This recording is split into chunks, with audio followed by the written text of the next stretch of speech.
J.R.R. Tolkien wasn't just a writer, he was a scholar of ancient myths, Norse, Anglo-Saxon and beyond. Before he wrote about the wizards who rode eagles and the hobbits of Shire, he spoke Old Norse and studied the Nordic sagas by firelight, hunched over a desk at Oxford. Through this video, we will explore how deep that influence runs in his writings. Was Gandalf inspired from Odin the Wanderer? Was the One Ring modelled after a cursed Norse treasure? Is Middle-earth a new faith of an ancient Norse realm of Midgard? Behind the songs of elves and the rage of dragons lies something much, much older. Today, we peel back the legend and unearth the 9 realms where Tolkien met the old gods. We start off by exploring the realms of Norse, and then we will share not 1, nor 3, nor 5, but 13 similarities between the Norse legends and the greatest fantasy book ever written. At the centre of the universe, there is the tree, Yggdrasil, the world tree, vast, eternal, its roots fed by fire, its branches kissed by ice. Across its limbs lie 9 realms, 9 worlds, each locked in fate, bound by prophecy.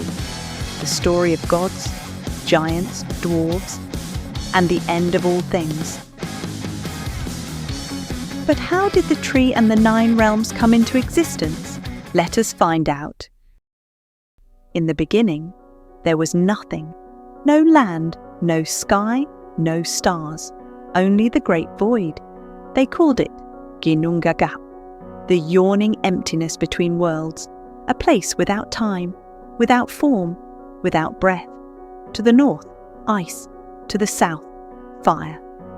Niflheim breathed cold winds from the shadowed north, a land of mist, frost and ancient poison. Muspel, in the far south, a land of flame and chaos, burning before the world had a name. Where ice and fire met in the heart of Ginnungagap, creation was sparked. From the melting rime rose the first being, Ymir, the primordial giant. From his sweat came a race of frost giants, the Jötnar. And from the dripping ice emerged Audumla, the great cow. She fed Ymir and licked the salty ice until a god emerged. Buri, the first of the gods. His grandson Odin rose, alongside his brothers Vili and Ve, to shape the world. They slew Ymir, and from his corpse crafted reality. From his flesh, the earth. From his blood, the oceans. From his bones, the mountains. From his skull, the sky. And from his brain, the clouds. The gods then set the stars, the sun and moon, and the great cosmic tree, Yggdrasil, whose roots pierce through all existence. From this act of divine violence, the 9 realms were born.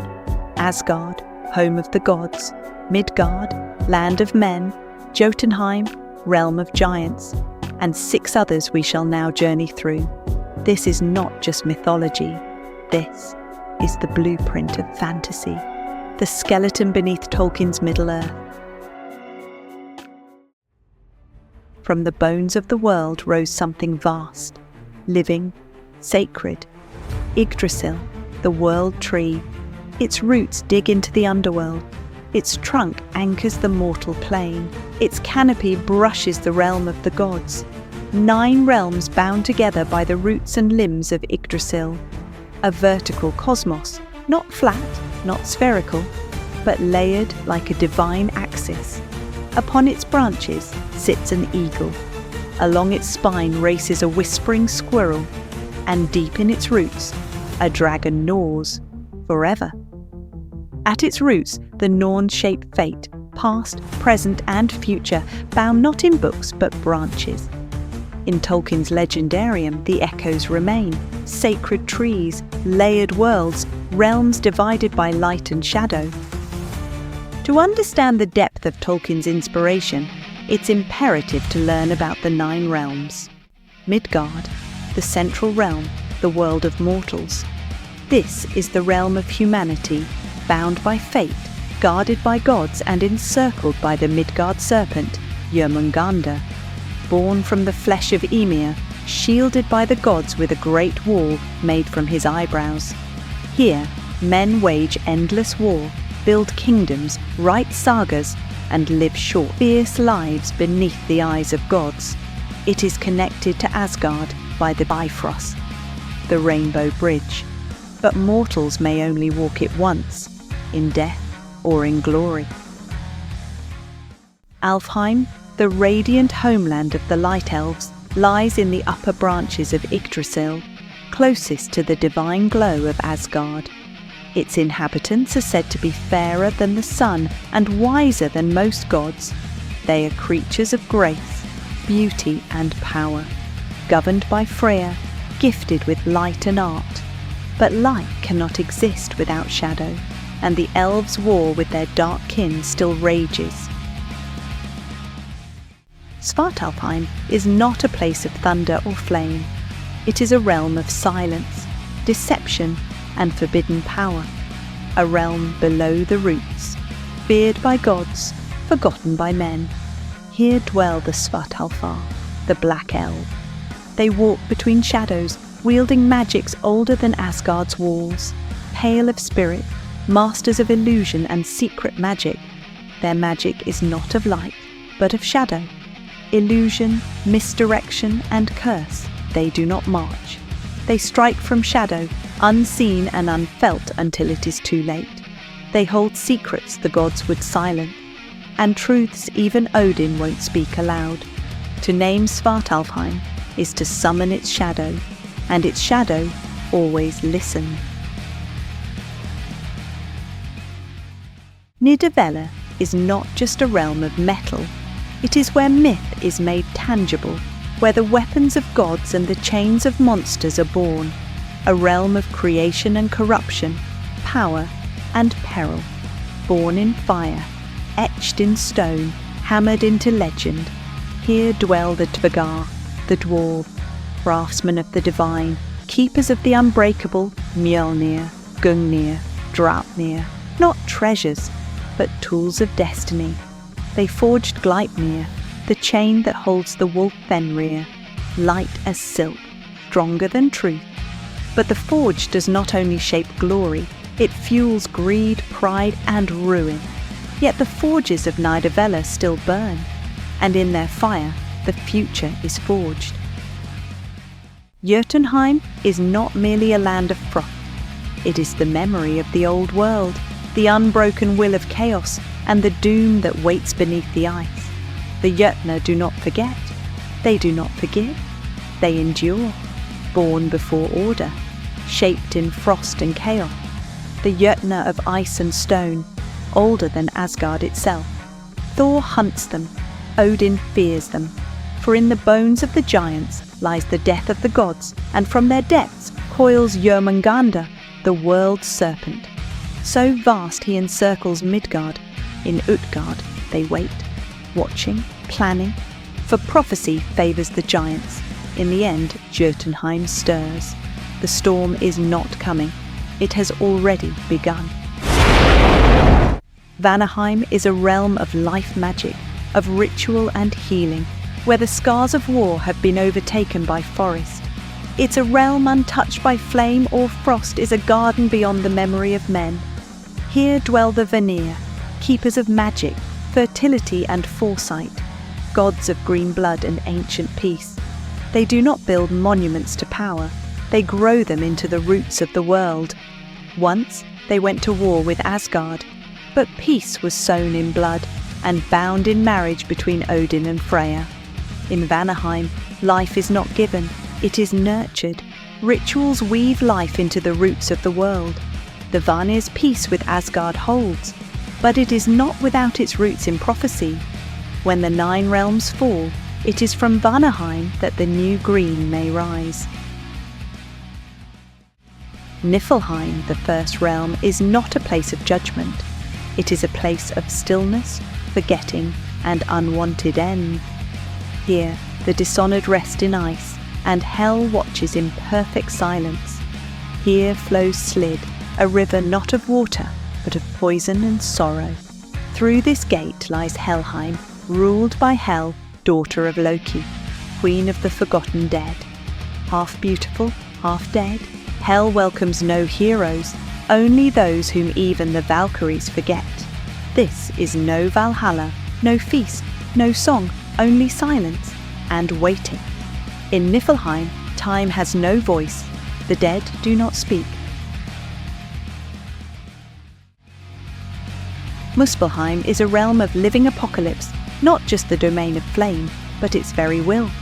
Muspelheim is a realm born before time. Surtur, the fire wielder, rules here, the breaker of realms. His blade burns with the fury of creation's end.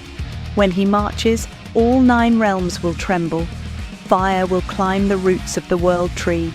Fire will meet frost once more, and from their clash the world shall break. For Surtur does not simply burn, he fulfills the prophecy, and Surtur shall light the spark of Ragnarok. He is not the end, he is the beginning of it. The end begins in fire. The fire is not coming, it is already here. Asgard is the heart of divine power, but it is not invincible. The gods of war, wisdom and thunder stand proud, even as fate writes their end in flame. It sits high above the roots of the world tree, a realm of gods, glory and fate. Odin the All-Father, king of gods, seeker of wisdom, bearer of sacrifice. Thor, son of thunder, defender of the realms, slayer of giants. In Valhalla, the brave dine beside gods, awaiting their call to battle at the world's end. Heimdall guards the Bifrost, ever vigilant, ever alone. His ears hear the world, his eyes see its end. But even Asgard is not eternal. The gods are immortal but not unbreakable. When the fire rises, the gods will bleed and fall. The 9 realms are held together by one root, one trunk, and now it groans. The balance falters, the pact frays, something stirs beneath them all. Even death holds its breath, and in fire the end begins. This is Ragnarok.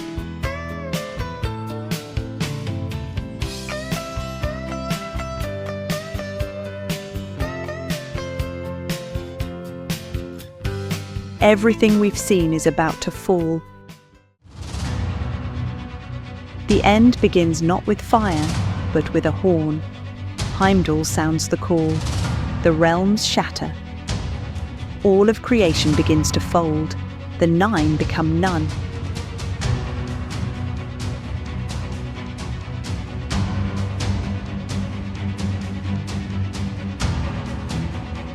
The tree that binds all realms begins to break. Odin rides to die. Thor charges the serpent. Freya meets flame. Fenrir breaks free, but the gods fall. Freya dies by Surtur's sword. Fenrir eats Odin, and Thor dies by Jörmungandr's venom. Surtur ends what was. The world tree falls. Ragnarök is not just the end, it is the reset. The fulfillment of prophecy, the clash of chaos and order. But from destruction comes rebirth, a myth that ends only to begin again. The sky breaks. After fire, silence. The 9 realms lie in ruin, but from ash, life returns. The world begins again, and the gods are reborn. Lif and Lifthrasir, the survivors of men, they walk into the new world, untouched by war, untainted by fear, and Balder, the god of light, walks the earth once more. The son of Odin, who Loki killed, returns not as a king, but as a promise. The world is remade, not as it was, but as it could be, and so the tale ends, as all great myths do, with a new beginning. Before he wrote Middle-earth into existence, J.R.R. Tolkien immersed himself in the ancient myths of the North, the sagas, the runes, the gods. He didn't copy these myths, he internalized them, breathed them in, and from them exhaled the world of elves, dwarves, and doom. From Norse soil, he grew a mythology. Let us explore them one by one. Tolkien directly borrowed the names of many of his dwarves, including Dwalin, Beaver, and Bomber, from the Norse poem Völuspá, where they appear as magical smiths and spirits of the stone. Even the structure of dwarven culture, underground halls, secret doors, and insatiable greed, echoes the Norse Svartalfar and Dvergar. In Norse myth, light elves lived in Alfheim and shone like the sun, while dark elves lurked underground. Tolkien echoed this duality in his High Elves of Valinor, radiant, immortal, and the corrupted elves that became orcs, dwelling in darkness. Fenrir, the monstrous wolf of Norse myth, is bound until the end of days. Tolkien's wargs are lesser echoes, wild, evil wolves allied with darkness. Both are used as symbols of destruction unleashed. Bifrost connects the realm of men to the gods, just as Tolkien's elven ships sail the straight road from Middle-earth to the Undying Lands. Both are paths of light that transcend mortal bounds. Yggdrasil, the cosmic tree, supports the 9 realms of Norse cosmology. Tolkien reflected this layered world through Arda, Valinor, and Middle-earth, planes of existence connected by sacred structure and destiny. Odin the Wanderer, disguised in cloak and hat, walked the world in search of knowledge. Tolkien echoed this in Gandalf, a Maya spirit cloaked in mortality, bearing wisdom, fire, and a staff. In both worlds, the end is prophesied. Ragnarok brings fire, flood, and rebirth. Tolkien's Dagor Dagorath mirrors this with Morgoth's return and the final confrontation of light and shadow. The Norns wove fate in Norse myth, binding even the gods to prophecy. Tolkien's world is shaped by the dooms of Mandos. Fate is inescapable, yet not without tragedy and choice. The Draugr of Norse tales, undead guardians of treasure, haunt Viking sagas. Tolkien adapted them as barrow wights, ancient spirits tied to cursed tombs, and gold, undead whispers in the dark. Hel, goddess of the dead, rules a land where light fades.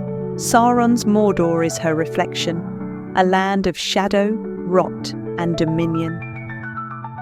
Fafnir, once a dwarf, turned dragon by greed. Smaug, likewise, is the embodiment of avarice.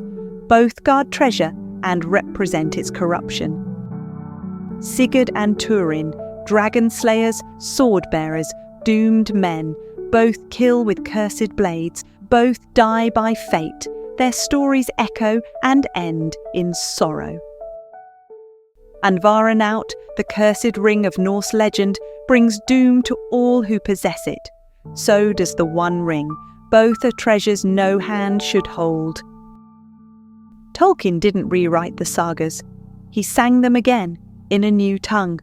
And in that story, the old gods breathe once more. Runes weren't just letters. They were magic.